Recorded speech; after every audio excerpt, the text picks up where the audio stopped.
రాజమహేంద్రవరం స్థానిక వైఎంవిఏ పక్కన నివసిస్తున్న పోతుల వీరభద్రరావు వ్యాయామ కళాశాల స్థలం మాదంటూ కొందరు వ్యక్తులు ప్రచారం చేసుకుంటూ తిరుగుతున్నారని, వారికి వ్యాయామ కళాశాలతో ఎటువంటి సంబంధం లేదని పడాల పెద్ద వెంకటేశ్వరరావు కుమారుడు పడాల శ్రీను వెల్లడించారు.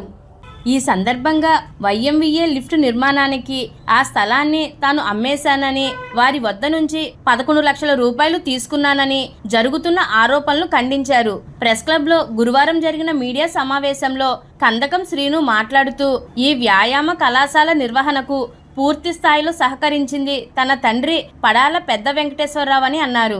ఇప్పుడు ఈ స్థలం మాదని చెబుతున్న వారాది వెంకటరమణకు వ్యాయామ కళాశాలకు ఎటువంటి సంబంధం లేదని, ఆయన బాక్సర్ కాదని, విద్యార్థుల జీవితాలతో చెలగాటమాడుతూ ప్రాణాల మీదకు తెస్తున్నారని ఆరోపించారు. ఈ మీడియా సమావేశంలో అడప రాజు, కృష్ణ, నాగేశ్వరరావు తదితరులు పాల్గొన్నారు. అది క్లియర్ కట్గా చెప్పడం కోసం చెప్పి ఈరోజు ఈ ప్రెస్ మీట్ పెట్టడం.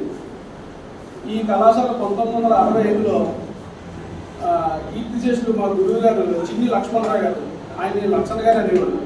ఆయన సాహిబ్ గారు అని చెప్పి సాహిబ్ గారు వాళ్ళ అన్నగారు, మా నాన్నగారు, కొండలరావు గారు, మరి కొంతమంది పెద్దలు కలిసి ఆ వైవే పక్కన కొంత ఖాళీ సైట్లో 2 కొబ్బరి చెట్లు ఉంటే కుర్చీలు వేసుకుని కూర్చుండేవారు. ఆ 64, 65 ఆ టైంలో కూర్చున్నాడు. ఈ ఖాళీ సైట్లో మనం ఏదో జిమ్ కింద పెట్టుకుందాం అని చెప్పి వీళ్ళు పెట్టడం జరిగింది.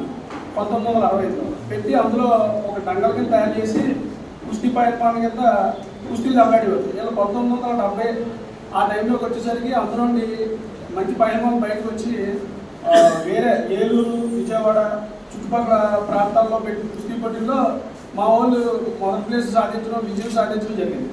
అందులో ఒక ఖాళీ మట్టి 2 కొబ్బరి చెట్లు తప్పితే అందులో నిర్మించడానికి కానీ వాళ్ళ సొంత స్థలం ఇవ్వడం కానీ ఏమీ లేదు. ఆ కళాశాల 1965లో వీళ్ళు కొంతమంది పెద్దల ద్వారా స్టార్ట్ అయ్యి 1970లో పైల్మాన్లు రెడీ అయ్యి ఆ కళాశాల తరపు దెబ్బలాడడం జరిగింది.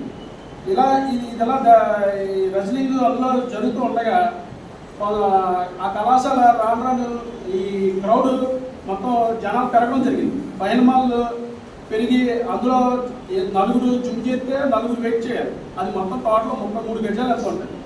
33 గజాలు కూడా ఈ సమోసా ఆకారంలో ఉంటుంది. అందులో 20 గజాలు మాత్రం పనిచేస్తే మిగతా 15 గజాలు కూడా డ్రైనేజ్ మీద ఉంటుంది. ఇది పక్క అంటే అప్పుడు మాకు ఇది వైఎంవిఏ వాళ్ళు ఇచ్చారా లేదా మాదా అన్నది మాకు తెలియదు, మాకు చెప్తాం. అదే ఆ తర్వాత ఎలా తెలిసింది అన్నది తర్వాత పరిణామాలు మేము చెప్తాం. ఇది ఇలా దెబ్బలాడుతూ ఉండగా 1999 ఆ టైంకి వచ్చేసరికి ఈ మట్టి కుస్తీ అంతరించిపోతూ వచ్చింది. ఈ మట్టి కుస్తీ దెబ్బలాడికి ఎవరు ఇంట్రెస్ట్ చూపించకుండా ఈ టెక్నికల్గా పాయింట్ కుస్తీకి అందరూ అట్రాక్ట్ అయ్యి సర్టిఫికేట్ల కోసం వెళ్తుంటారు. ఇందులో భాగంగా మా నాన్నగారు ఏం చేశారంటే ఈ 1996 నుండి కూడా ఆ కళాశాల ఓపెన్లో లేదు.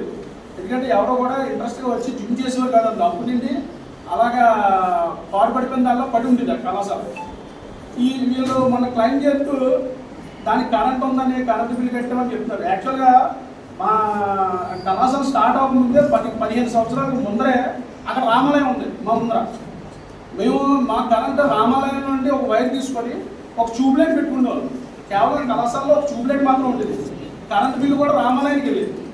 దీనికి కరెంట్ మీటర్ ఏదో ఉండేది, కరెంట్ బిల్లు మీకు కట్టాము అంటే వాళ్ళు ఏం క్లెయిమ్ చేస్తారో ఎవరు కట్టారో తీసుకోవాలి. దాని కరెంట్ మీటర్ ఎలా వచ్చిందో కూడా చెప్తాను. ఈ రామాలయము మేము నిర్మించింది అంటారు. ఇంకా అదృష్టం ఏంటంటే ఎవరన్నా తగ్గ కూడా మేమే కట్టామని కదా. వాళ్ళు ఏంటంటే ఇక లోటుకు వచ్చింది ఏం చెప్తున్నారో వాళ్ళకే అర్థం పడటం లేదు. ఆ రామాలయం మాది అంటారు, ఎదుగుంటూ ఉన్నది ఏంటంటారు, ఇందులో కరెంట్ బిల్ మీద కట్టామంటారు. అసలు మన ప్రెస్ మీట్లో కూర్చున్న వాళ్ళు ఏ ఒక్కరు కూడా మా సెంటర్ సంబంధించిన కాదు.